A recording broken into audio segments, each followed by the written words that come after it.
ಪಶ್ಚಿಮ ಘಟ್ಟದಿಂದ ದಕ್ಷಿಣಕ್ಕೆ ಹರಿಯುವ ನೇತ್ರಾವತಿಯ ದಂಡೆಯಲ್ಲಿ ಕುಡುಮಪುರ.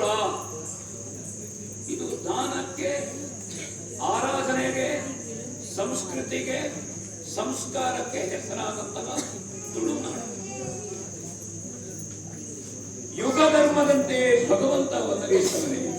ಪುರಾಣ ಪುಟಗಳಲ್ಲಿ ನಾವು ಕಂಡಂತಹ ಓದಿದ ಕೇಳಿದ ಸಂದೇಶ. ಕೃತಯುಗ ಇರಬಹುದು, ತ್ರೇತ ಇರಬಹುದು, ದ್ವಾಪರ ಇರಬಹುದು, ದೇವರು ವಿವಿಧ ಅವತಾರಗಳಿಂದ ದುಷ್ಟರ ನಾಶ, ಶಿಷ್ಟರ ರಕ್ಷಣೆ, ಧರ್ಮ ಸಂಸ್ಥಾಪನೆ. ಮಂಡಲದಲ್ಲಿ ಬಹು ವಿಧದಲ್ಲಿ ಭಗವಂತನನ್ನು ಆವಾಹಿಸಿ ಆರಾಧನೆ ಮಾಡಬಹುದು. ನಮ್ಮ ಶ್ರದ್ಧೆಯ ವಿಷಯ.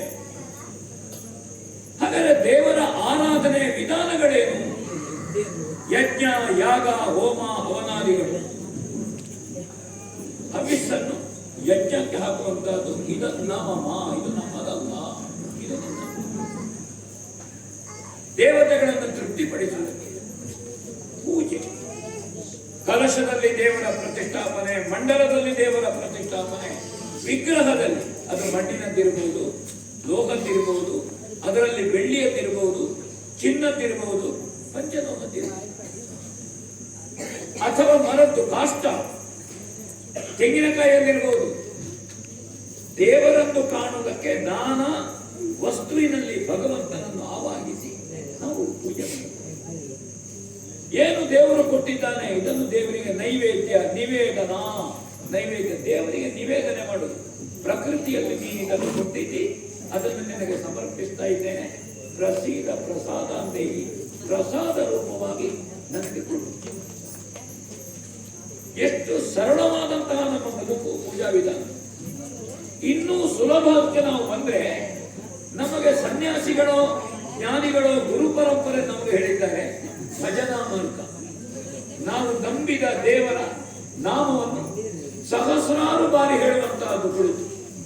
ಪ್ರಾತಃ ಸಂಧ್ಯೆ ಬೆಳಗ್ಗೆ ಇರಬಹುದು, ಸಂಜೆ ಇರಬಹುದು, ಯಾವ ಮೈ ಮನಸ್ಸು ಮಡಿಯಿರಬೇಕಾದ ಮುಖ್ಯ.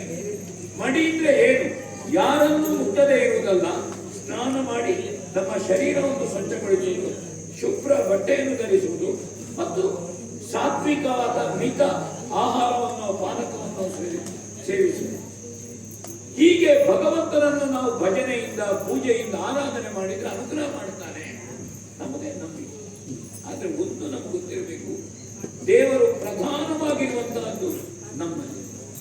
ದೇಹೋ ದೇವಾಲಯ ಪ್ರೋಕ್ತೋ ಜೀವೋ ದೇವ ಸದಾಶಿವ. ಶರೀರವೇ ದೇವಸ್ಥಾನ. ಅಲ್ಲಿರುವಂತಹ ಜೀವಾತ್ಮ ಅವ ಪರಮಾತ್ಮ. ಆ ಜೀವಾತ್ಮ ಹೊರಟು ಹೋದ ಮೇಲೆ ಇದು ಶವವಾಗುತ್ತದೆ. ನಾವು ಶಿವನಾಗಿರುವುದು. ನಾವು ನಮಸ್ಕರಿಸುವುದಿರಬಹುದು, ಗೌರವಿಸುವುದಿರಬಹುದು, ಹಾರವಿನಿಯವೇ ಇರಬಹುದು, ಹಸ್ತಭಾಗವೇ ಇರಬಹುದು. ಇದೆಲ್ಲ ಶರೀರದಲ್ಲಿ ಆತ್ಮ ಇದ್ದಾಗ ಮಾತ್ರ. ಆತ್ಮ ಹೊರಟು ಹೋದ ಮೇಲೆ ಯಾರಿಗೆ ಯಾರು ನಮಸ್ಕರಿಸುವುದು, ಯಾರಿಗೆ ಯಾರು ಮನುಷ್ಯರು.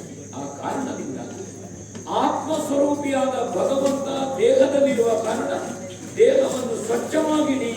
ನಮಗೆ ಹಿರಿಯರು ಹೇಳಿದ್ದಾರೆ, ಮಾದಕ ವಸ್ತುಗಳನ್ನು ಸೇವಿಸಿ, ಮದ್ಯಪಾನಾದಿಗಳು, ಧೂಮಪಾನಾದಿಗಳಿರ್ಬೋದು, ಸಾತ್ವಿಕ ಆಹಾರವನ್ನು ಸ್ವೀಕರಿಸಿ, ಶುಭ್ರವಾದ ಬಟ್ಟೆಯನ್ನು ಧರಿಸಿ, ಹಿತವಾದ ಮಾತನ್ನಾಡಿ, ಮತ್ತೊಬ್ಬರಿಗೆ ನೋವಾಗುವ ಮಾತನ್ನಾಡಬೇಡಿ.